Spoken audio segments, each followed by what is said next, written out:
we live the reign of God now, yes, but I think it's the particular genius of the Roman Catholic liturgy to recognize that we live the reign of God now, often under the sign of reconciliation. The community of Taizé gets this right. They know themselves, and they speak of themselves as being in communion with Rome under the sign of reconciliation. They're not members of the Roman Catholic Church as a community, and yet they know themselves to be in communion with the Roman Catholic Church under the sign of reconciliation. This is the sort of thing that I'm talking about when I say we live the reign of God in the liturgy, yes, under the sign of reconciliation. That the gestures, the practices of the liturgy, the rituals of the liturgy, bring about right relationship with God, with creation, and with the neighbor. But precisely because that's lived in the world as it is, it's always under the sign of reconciliation. So it enacts the reconciliation that Christ makes available. So with those kinds of general remarks in mind, let me say a little something about all-inclusive ministries. And first let me say something about its pastoral context in the Roman Catholic Church. All-inclusive ministries represents a new ferment in the Roman Catholic Church. So until very recently, the Roman Catholic Church's understanding of gay Catholics, lesbian Catholics, LGBTQ Catholics, was that what it needed to provide for them was a form of support group. And a form of support group that would promote for LGBTQ Catholics an adherence to the Church's teaching. So a group like Courage really represents, I would say at its best, represents the Church's care for those who have already decided that they want to live the Church's teaching regarding homosexuality. Something new is happening in the last, I would say, 15 to 20 years, closer to 15, in the Roman Catholic Church. And it's happening in different parts of the world. The first example I want to give of what I'm talking about is what's been called the Soho Mass in London, England. About a little over 15 years ago, the Cardinal Archbishop of Westminster, so as I say, around 15 years ago, a little over 15 years ago, the Archbishop of Westminster meets with a number of people, a number of LGBTQ Catholics who present to him a new possibility. They ask him to consider the possibility of forming what they call at the time a pastoral council for the LGBTQ Catholic community to preside over a Mass or to help organize a Mass in a local parish church in the Soho district in London. And he agrees. And until very, very recently, that structure functioned very, very well and developed a lot of pastoral experience as to how to offer welcome and sacramental and spiritual care in the LGBTQ community. Most recently, that structure has been changed. The Pastoral Council, as such, no longer formally exists, and the Soho Mass has moved to the Jesuit Church in London, the Farm Street Church. But the Mass continues, but now has been integrated into the life of the Farm Street parish. But that is one example of a new experiment. And I'm going to say something about what I think these kinds of experiments have in common in a minute. The other example that I want to talk about is the Archdiocesan Gay and Lesbian Outreach of Chicago, which actually is much older than the Soho Mass, but has only recently sort of started articulating what it is that they do as in terms of a theoretical or pastoral articulation. But the Archdiocesan Gay and Lesbian Outreach is a structure of the Archdiocese of Chicago that has, from the beginning, tried to focus on the spiritual and sacramental formation of LGBTQ Catholics in Chicago. Their focus has been on really four aspects, and I think those four aspects are very illustrative of what I'm calling this new ferment or this new movement. First, AGLO, and in its own way the Soho Mass, and I want to suggest all-inclusive ministries as well, focuses on creating a space for spiritual formation, spiritual conversation or faith conversation rooted in experience to help discern how Christ is at work in the life of not just LGBTQ Catholic individuals, but the community. In the case of AIM, this particular characteristic predates the formation of the ministry, but it is very much a part of how AIM works. There are opportunities for reflecting on God's Word every month in preparation for the liturgy, or there are films presented, or ways of fostering this kind of conversational reflection on experience to discover how Christ is laboring and calling in the experience of the individual, but also of the community. In doing that, I think all-inclusive ministries and these other approaches foster a living experience of ecclesial communion. A living experience of being church. Not of being invited back, not of somehow, not being excluded anymore, but of being church. And that's been a very important part of the ministry. AIM, like these other initiatives, focuses on sacramental and spiritual formation. So the role of the Eucharist in the life of AIM once a month is central. And then there's a focus on outreach in service. In the case of all-inclusive ministries, that takes two basic forms. First, I think all-inclusive ministries conceives itself as an outreach of Our Lady of Lourdes Parish into the LGBTQ community. So they conceive of themselves, we conceive of ourselves as reaching out from the parish into the gay community, and in that sense being a place of welcome and safety for people who may not have felt welcome or included in the past. At the same time, however, the members of all-inclusive ministries are encouraged to serve in the parish community as well. So not to restrict their involvement in Our Lady of Lourdes Parish to all-inclusive ministries, but to reach into now the parish and serve at the food bank, as lectors, in other liturgies, at the choir, and so on. There's a sense of also outreaching, not so much out, but into the parish community. So that AIM is not conceived, at least in my experience, as a kind of self-contained entity, but as an entity that's open on both sides, where people can flow in and reach out. And that's characteristic, I think, of these kinds of new movements or this new ferment in the church.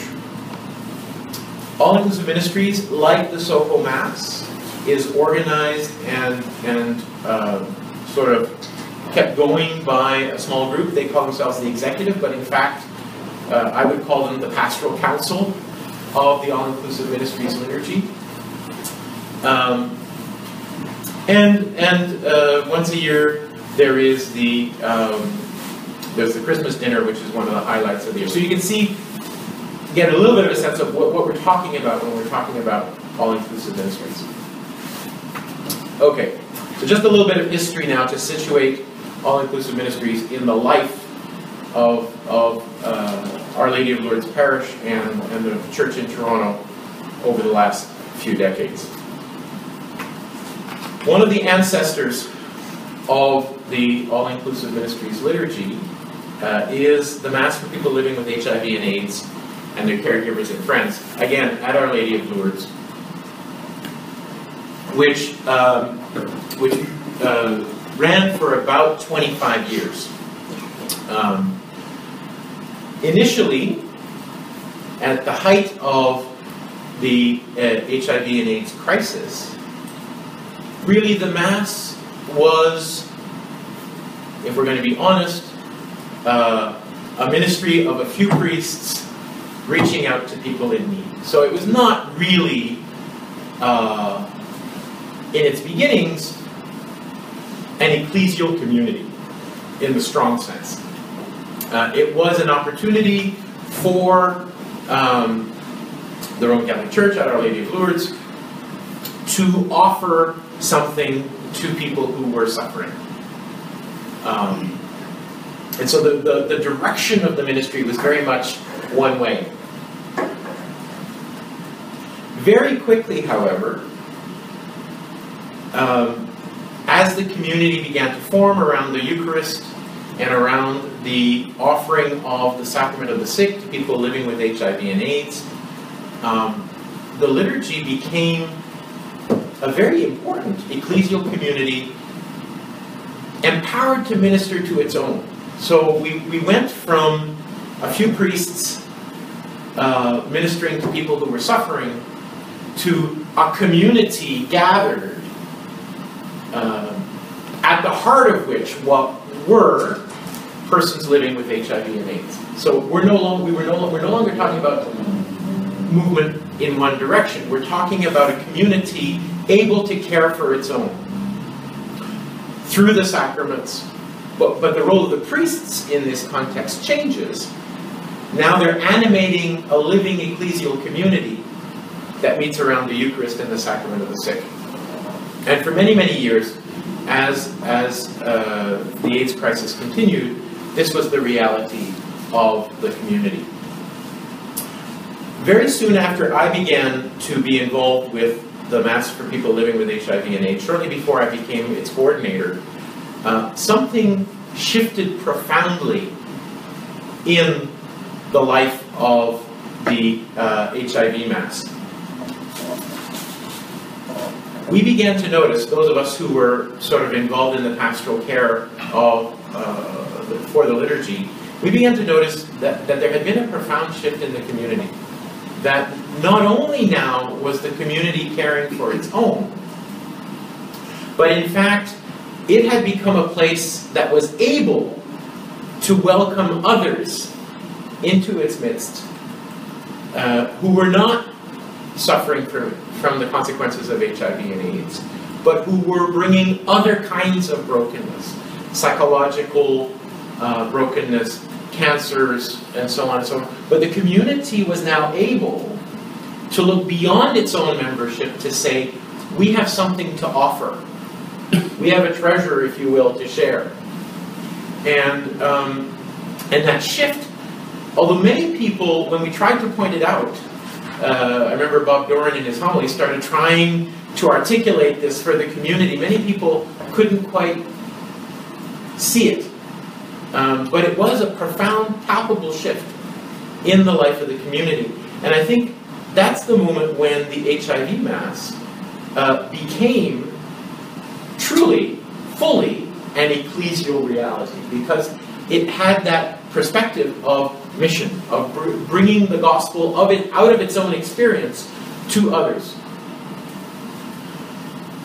To me, that's the sign that they had received the grace that comes from the enacted reconciliation, which the Eucharist is.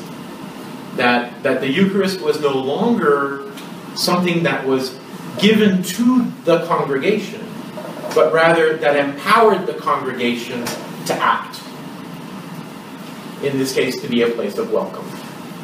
The other antecedent or ancestor of AIM is the Dignity Mass. Those of you who are Catholic, perhaps the rest of you who are not, will know that in the 1970s, the Roman Catholic Church, the bishops, certainly in North America,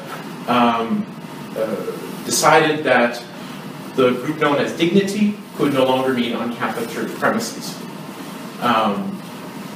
The Archbishop of Toronto at the time, Cardinal Carter, went along with the decision of his peers, but wrote a letter to the pastor of Our Lady of Lourdes, the Jesuit pastor of Our Lady of Lourdes, asking the pastor to welcome Dignity for their meetings on parish premises.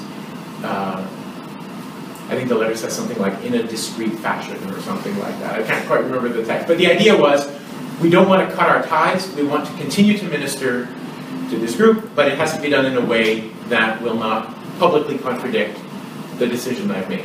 One of the first liturgies we had in the church coincided with the celebration of World Pride in Toronto a few years ago.